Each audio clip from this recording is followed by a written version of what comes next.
à tous les deux. Merci beaucoup, Christophe. On vous laisse la parole. Vous vous positionnez où vous voulez pour intervenir, comme vous voulez. On vous laisse. Très bien. Oui, on s'est dit qu'on Ok. était bien assis. Voilà. Bonjour à tous. On s'est dit qu'on allait faire... déjà, merci pour l'invitation. Et on s'est dit si déjà on avait un parterre de décideurs, notamment de décideurs, qu'on allait faire du pragmatique. Et on voulait aborder la stratégie éditoriale et la visibilité naturelle, pour la visibilité naturelle autour de bébés. Et donc, pour rendre justement l'intervention pragmatique, intéressante, concrète, j'ai le plaisir de recevoir Julien Navarro, que je vais laisser se présenter. Eh ben, bonjour à tous. Donc, Julien Navarro, je suis directeur général de Aubert. On est donc une société locale, pour le coup, régionale de l'Étape. On est à Cernay, à côté de Mulhouse.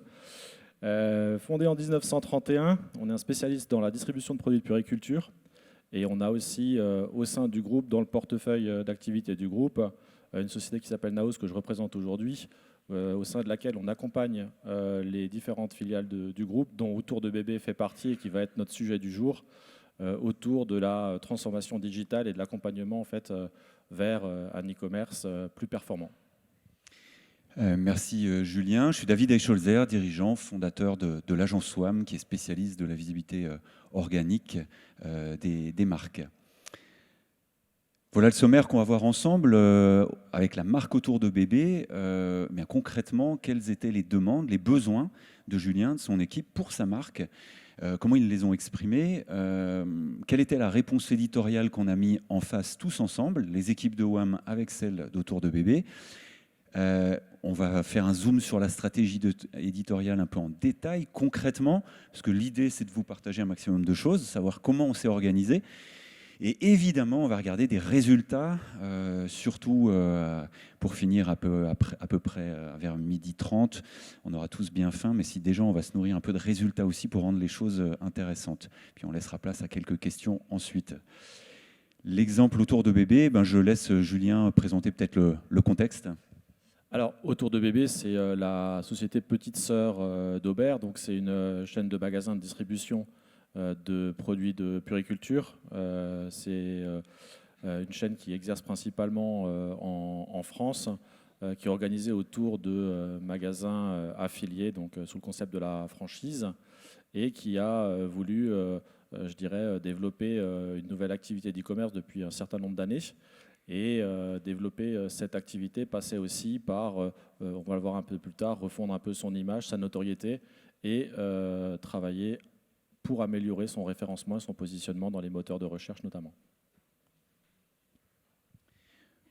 Votre objectif était de gagner en visibilité naturelle, en notoriété, sur un marché très compétitif. Tu peux nous en dire un petit peu plus ?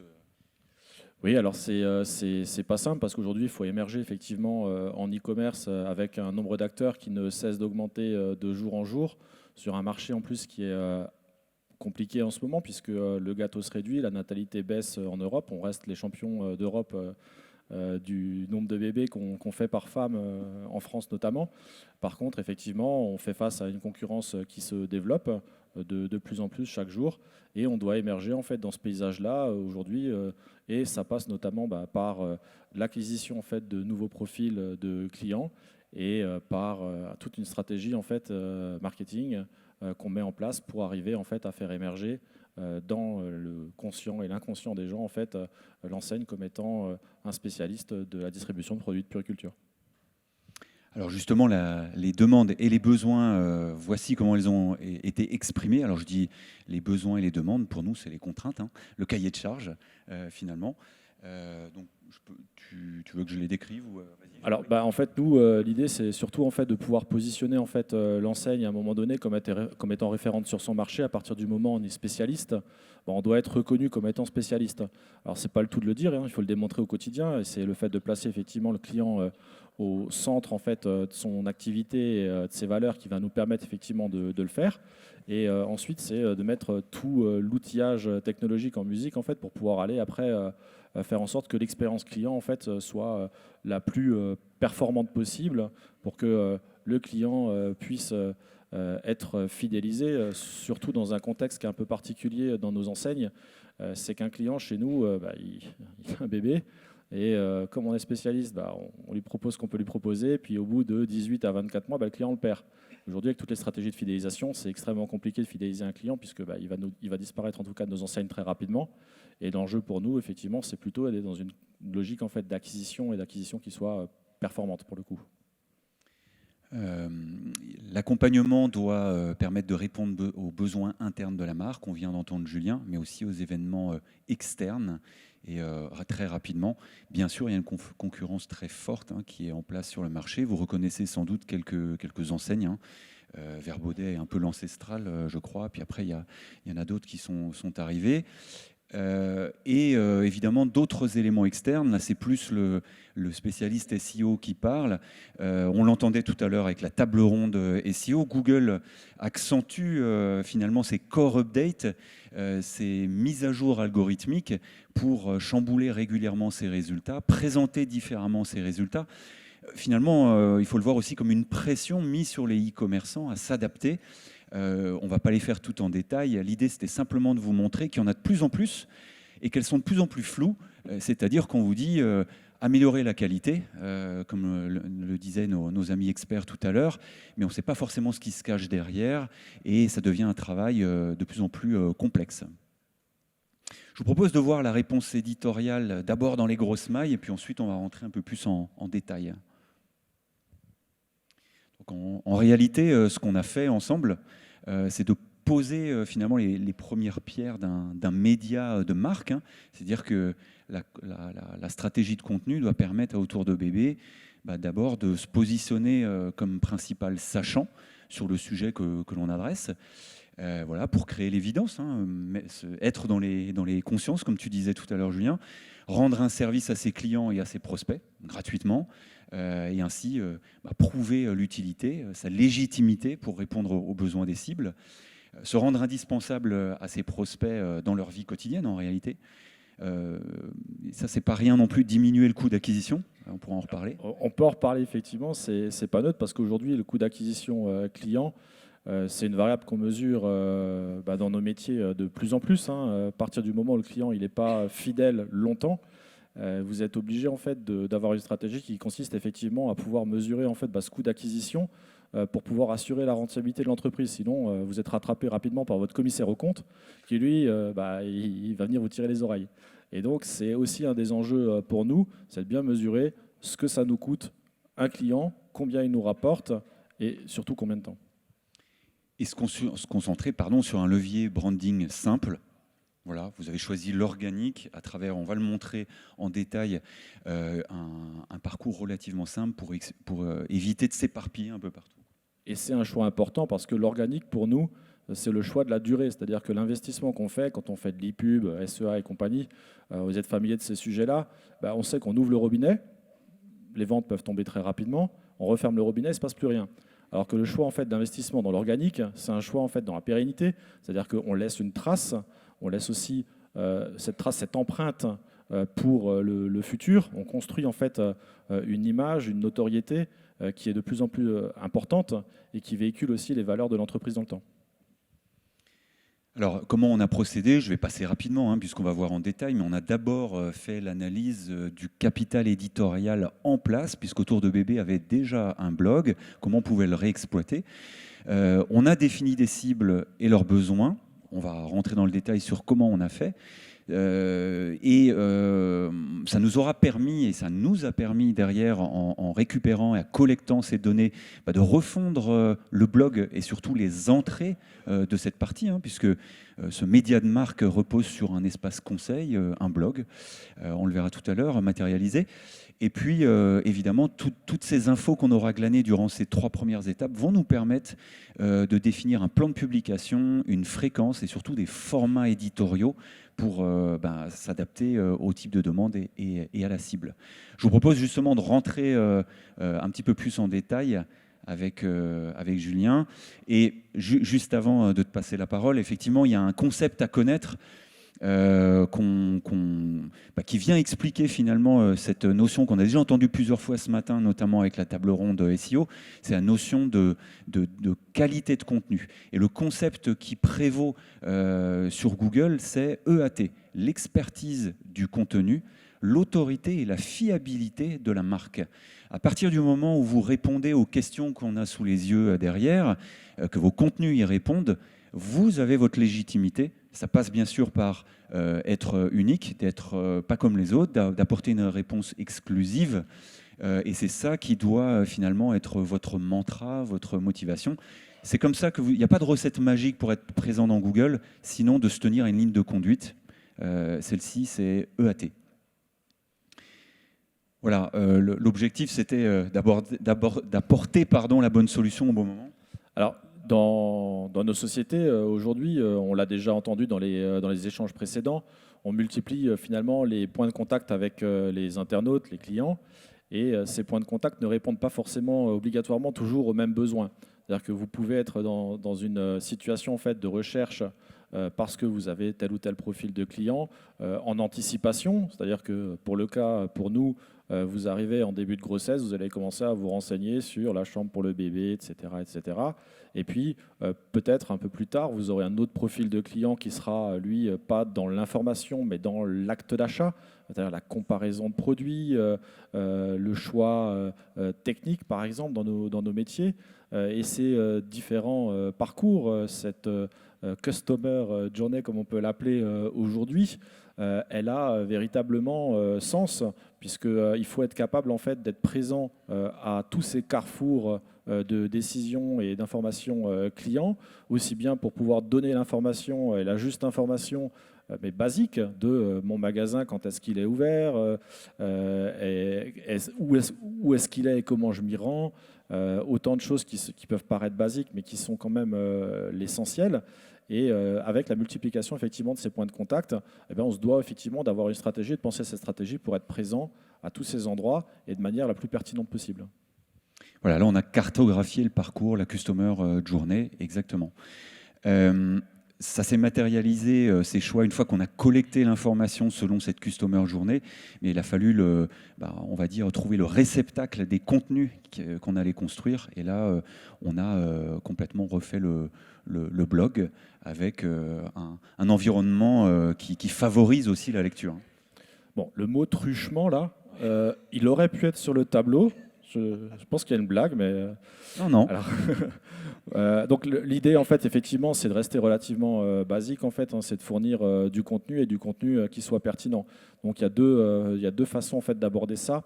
La première, en fait, c'est de construire un espace en fait, où la marque puisse s'exprimer et puisse apporter en fait, quelque chose qui soit pertinent pour le client. Ça passe par deux éléments. C'est l'accès à l'information. Si l'accès à l'information est facilité, le client il ira naturellement vers cette information, et d'avoir une information qui soit pertinente. On va le voir un peu plus en détail par après, mais c'est une vraie stratégie, une vraie réflexion autour de ça, de positionner le bon contenu au bon endroit. Voilà, et puis vous voyez, hein, il y a des images avec une incarnation de la famille, du bébé naturellement, des polices aussi assez sympas. Et si vous parcourez le blog, que ce soit sur mobile ou desktop, vous verrez, il y a un environnement vraiment très chouette qui favorise la lecture.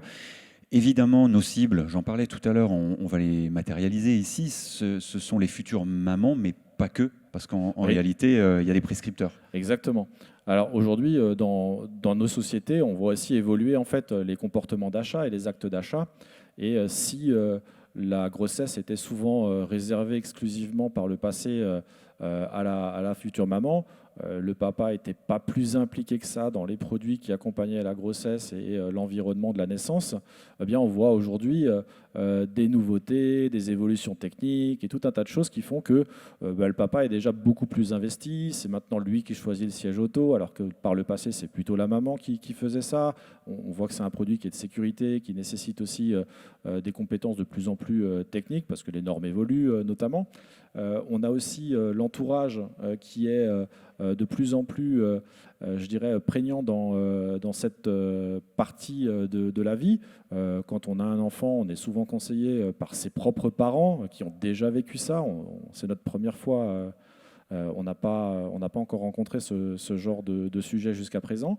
Et puis, on a notre entourage, nos amis qui, souvent, dans les mêmes générations, ont eu aussi ou vont avoir en fait des enfants. Ils sont aussi de bons conseils. Et la maman en elle-même a, selon l'étape en fait de sa grossesse, n'a pas les mêmes recherches, n'a pas les mêmes attentes. Avant la grossesse, elle va se poser tout un tas de questions sur sa grossesse, sur comment la passer dans les meilleures conditions. Quand le bébé va arriver, elle va se poser un tas de questions sur est-ce que j'ai le bon matériel, est-ce que je peux accueillir le bébé dans les meilleures conditions. Et dans les premiers mois, rapidement, le bébé va grandir et les demandes de la maman vont être différentes aussi. On va parler de tout ce qui est alimentation, alors qu'on ne parle pas forcément du tout avant la naissance, par exemple. Voilà, dans un ton adapté, là aussi, c'est l'objectif, hein, d'être positif, d'être inclusif. Oui, après, c'est aussi le choix de la marque en fait, de l'exprimer d'une certaine manière. C'est-à-dire que nous, on n'est pas Toubib, on n'a pas vocation à donner des leçons aux uns et aux autres. L'idée, c'est par contre d'avoir un espace et un territoire de marque dans lequel on puisse exprimer ce qui nous semble être notre force, c'est de connaître les produits qu'on est amené à distribuer et de donner en fait l'information la plus pertinente sur le bon produit au bon client. Et ça, mine de rien, c'est pas toujours facile parce que il faut un certain nombre d'informations sur le client qu'on a en face de nous pour être capable en fait de pouvoir lui faire les bonnes recommandations. Voilà, et puis donc sur le ton, il y avait bienveillance, pédagogie, ludique, inclusif aussi, parce que naturellement, il existe plusieurs schémas parentaux. Ça, c'est important aussi de le préciser. Je vais vous montrer très rapidement, hein, je vais passer vite sur les différents types de contenus qu'on a mis en place. En gros, il y a une soixantaine de contenus qui ont été rédigés par nos équipes en 2021 et on va voir les résultats qu'il y a eu tout à l'heure. L'article de fond, c'est un peu la star, hein. On a mis un exemple sur la droite. Ça fait à peu près 3-4 feuillets, c'est-à-dire 250 mots pour un feuillet fois 3 ou 4. Voilà, entre 750 mots et des fois 1000, on peut aller jusque-là. L'objectif, c'est d'informer, d'expliquer, de rassurer, de conseiller le lecteur. Ce qui est intéressant, c'est que dans Google, on peut se positionner sur les expressions plutôt de moyenne ou longue traîne, c'est-à-dire des questions, comme on les a ici, hein, assez précises, comment donner le bain à bébé, tout ce qu'il faut savoir. Donc, on n'a pas d'autre ambition que d'être positionné sur une question très précise. Ensuite, on utilise des dossiers. Alors, c'est là un format un peu plus gros, 5-6 feuillets. Et on va récupérer toutes les questions autour d'une thématique un peu plus large, moyenne ou longue ou courte traîne, on va dire ça comme ça, c'est-à-dire l'alimentation bio pour bébé. Et ensuite, toutes les questions listées. On peut être présent à la fois sur le mot alimentation bio bébé, mais également sur toutes les questions sous-jacentes, notamment dans les People Also Ask, les autres questions posées de Google, présentées par Google, ou les feature snippets. On a utilisé aussi des guides, et là on est complètement dans la partie transactionnelle, dans le parcours d'achat ou décisionnel dont parlait Julien. Il y a l'informationnel, mais il y a aussi le transactionnel, et les guides d'achat permettent de comparer, et évidemment de faire des passerelles vers les produits, parce qu'on n'est pas simplement là pour s'inscrire dans les mémoires ou l'inconscient des gens, on est là aussi pour vendre. Et les guides d'achat préparent justement à l'achat. Et là, il y a des passerelles qui sont faites vers cette partie-là naturellement. Voilà, les infographies qui sont là très rapidement pour finalement expliquer de façon visuelle souvent un concept ou une question un peu compliquée. Voilà. Ça a plusieurs vertus. Déjà, on commence à répondre à des informations visuelles qui sont disponibles dans Google, mais on peut aussi les transmettre par les réseaux sociaux, puisqu'on sait qu'il y a une transmission beaucoup plus rapide, une viralité beaucoup plus évidente. Voilà, on a utilisé ces formats-là aussi. Voilà, puis un rythme, 60 contenus sur l'année. On fait des plans de publication au trimestre. Là, je passe rapidement, mais l'objectif, c'est de les penser par trimestre pour aussi avoir cette capacité à s'adapter à l'actualité et à changer notre fusil d'épaule en fonction des résultats que l'on obtient. Voilà. Tous ces contenus, finalement, que l'on met en place à travers cette Customer Journey, eh bien, on ne le fait pas par hasard. Cette méthodologie, finalement, va nous permettre d'anticiper notre visibilité dans Google, dans les différents espaces que Google va remonter selon que vous soyez dans une question qui est plutôt dans l'informationnel, tout à gauche, je veux savoir où je veux faire, ou tout à droite, je veux acheter. On voit que les espaces organiques, j'ai même mis le payant, il y en a plus de 26. Voilà, il y a de la vidéo, il y a des images, il y a des autres questions posées, des fois il y a des avis, etc., etc. Cette physionomie change constamment. Elle est différente selon l'endroit où on se trouve dans le schéma décisionnel. Et c'est à nous de trouver le bon format pour venir se positionner au bon endroit. Et quelquefois, on arrive à être dans plusieurs endroits différents. Et là, il s'agit de jouer du don d'ubiquité le plus possible. Je vous propose de voir, il reste 10 minutes, de voir des résultats. Et ça me semble intéressant. Les résultats, là, c'est une vue de l'outil SEMrush, qui est un baromètre de la visibilité des marques dans Google. On voit ici le top 20, l'ensemble des mots-clés positionnés dans le top 20 de Google. Et là, vous êtes passé, en gros, entre 2020 et 2021, de 35, vous êtes monté jusqu'à 35 000. Vous avez fait plus de 50%. C'est plutôt bien passé. C'est ça, c'est nous, c'est la culture en fait aussi du résultat qui passe par ce sujet-là. C'est effectivement, à partir du moment où on dit au départ de cette conférence qu'on veut mesurer aussi le coût d'acquisition, ça passe effectivement, parce que ces gens-là ils coûtent un peu d'argent, ça passe effectivement aussi par mesurer les résultats qu'on est capable d'obtenir de manière à effectivement pouvoir continuer à mesurer ce coût d'acquisition client. Et donc le nerf de la guerre pour nous aujourd'hui, quand on mise en fait sur la longue traîne et sur le SEO, c'est effectivement de pouvoir voir des résultats concrets. Alors les top 20, les top 10 de Google bien évidemment, et de voir nos mots-clés qui génèrent du trafic et donc de l'audience et donc de la conversion, pouvoir émerger le plus possible de la position fétiche numéro 1, même si on est dans un contexte où aujourd'hui l'affichage, la page de Google, elle varie beaucoup avec le temps. On se rend effectivement compte que dans ce contexte-là, on a de moins en moins de place pour la partie SEO. Et donc, il est d'autant plus important d'émerger très haut parce que sinon, on se retrouve relégué et donc le trafic en fait, chute drastiquement.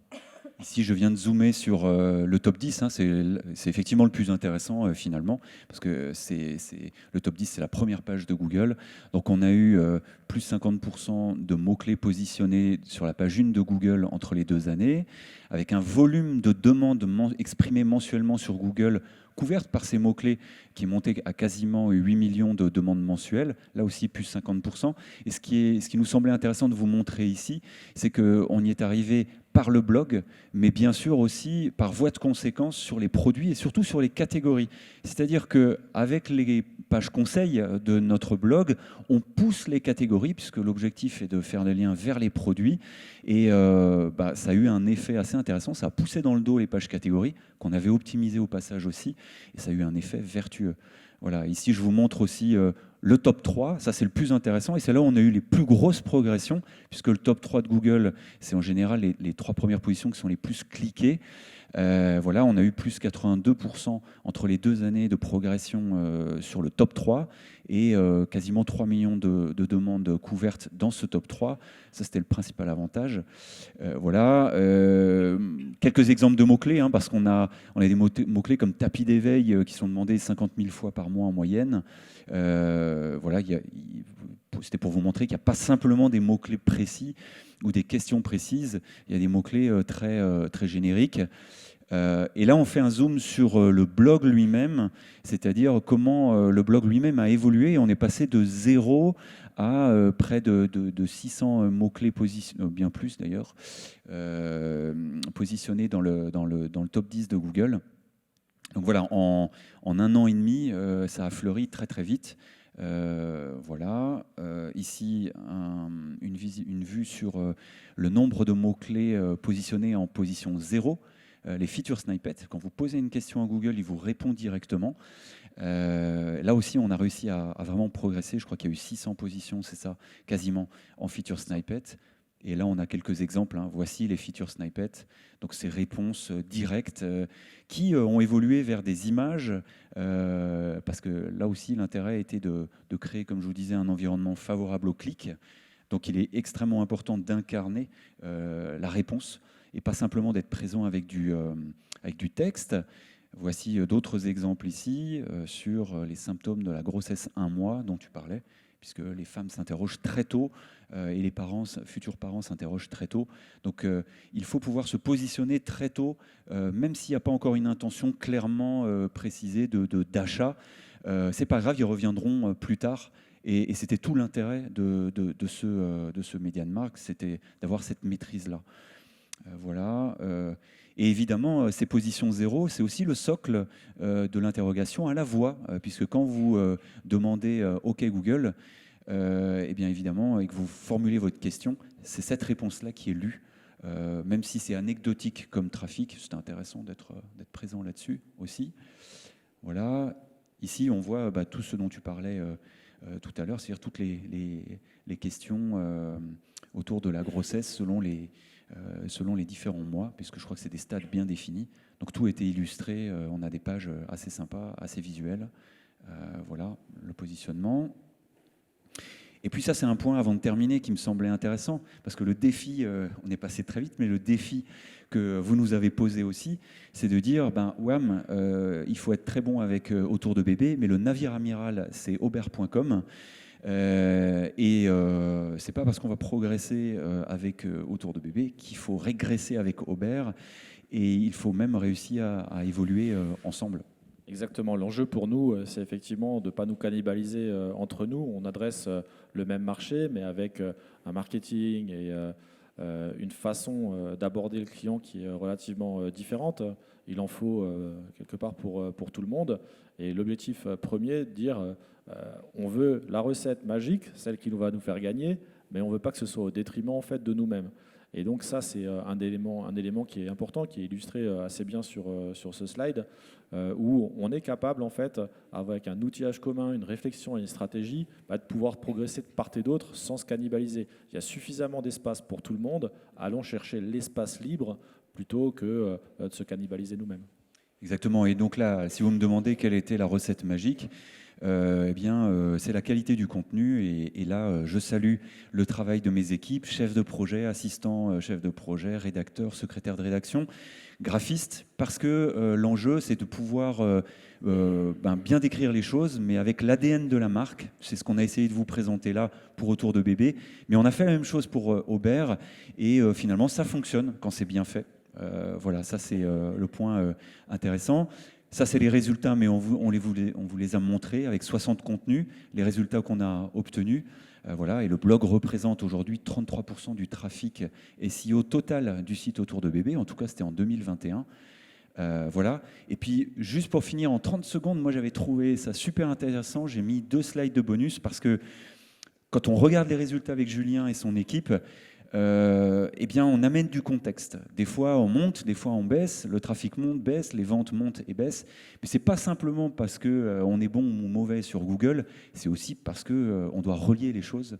Et donc, vous nous avez... Il y a un contexte de réalité. On a un marché de la natalité qui est ce qu'il est. Il n'est pas du tout... il est très symptomatique, en fait, de l'actualité qu'on peut être amené à vivre. On l'a vu pendant la période Covid. Tout le monde était à dire tous les gens sont à la maison, ils vont nous faire plein d'enfants. La réalité, ça n'a pas tout à fait été ça. Donc ça, c'est quand même la première remarque. La deuxième remarque, c'est qu'il y a une actualité qui marche quand même globalement bien. La plupart des bébés, ils naissent en septembre. Alors, quand je dis la plupart, c'est beaucoup de bébés naissent en septembre. Et pourquoi ils naissent en septembre ? Parce qu'ils ont été conçus entre Noël et Nouvel An. Et ça, Covid ou pas, on y passe toujours, quoi. Et on a beau relier effectivement toutes les actions qu'on peut faire de part et d'autre, on est toujours ramené en fait à une forme de réalité qui est la réalité que les comportements des clients peuvent pour certains s'anticiper et pour d'autres se rattacher en fait à des valeurs et à un fonctionnement de la société qui lui est irrémédiable.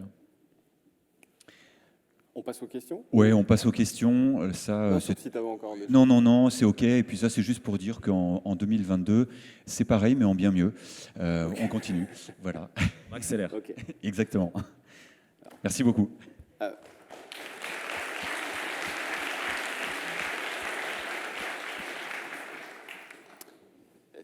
Qui Est-ce qu'il y a des questions dans la salle ? Alors comme vous avez suivi depuis le début, on a des problèmes d'écho. Là, on n'en a plus. J'ai l'impression d'être dans des pantoufles. Hein. Vraiment, merci la régie.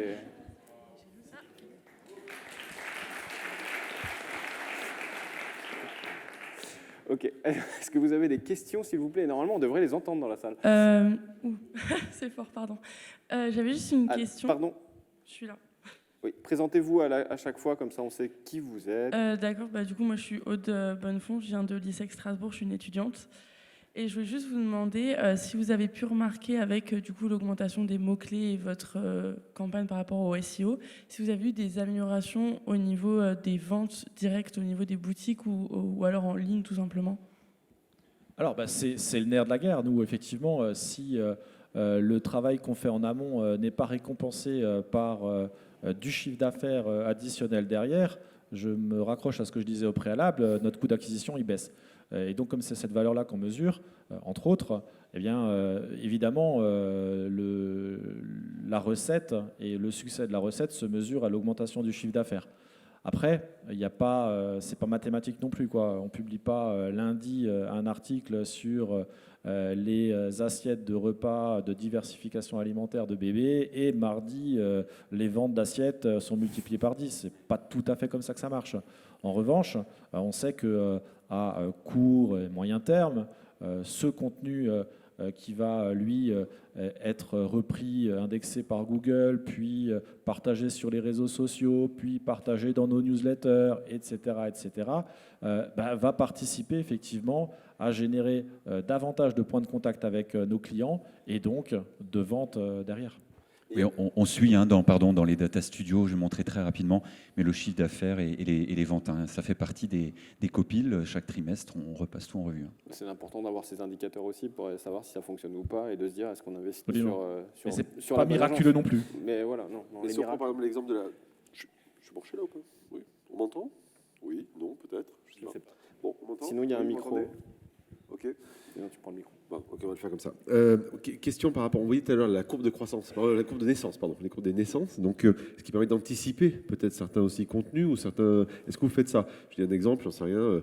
Vous savez qu'il y a beaucoup de naissances en septembre. Vous vous dites, on va préparer une série d'articles du style faut-il offrir un rhinocéros en peluche comme doudou ou des choses comme ça. Non mais.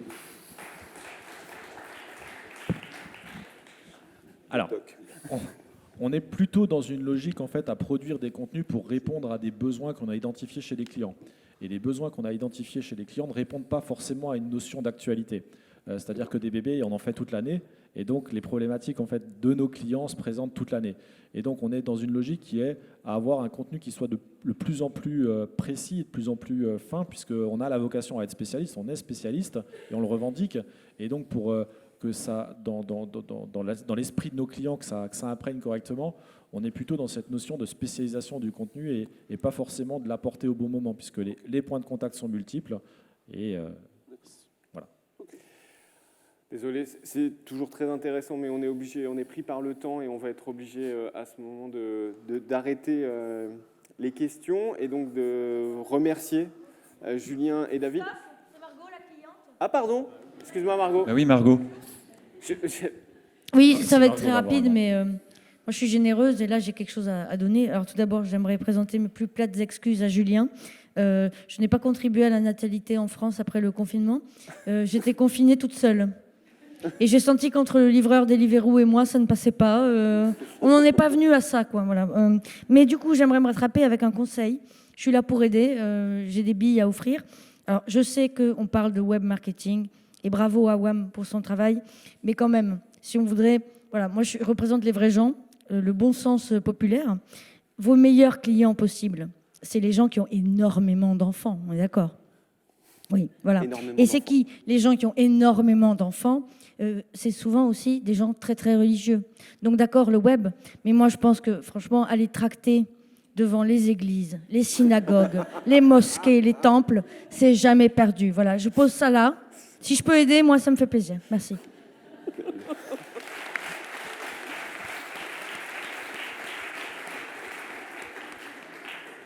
Depuis quand à l'IRFD on applaudit des questions? Je ne suis pas d'accord. Je n'ai jamais vu ça. Bon, donc il faut aller tracter devant les églises. Je retiens la proposition. On va voir et on ira tracter ensemble devant les églises. Très bien. Julien, David, merci encore d'être partenaire de l'IRFD. Merci beaucoup. Merci à tous. Et merci Julien.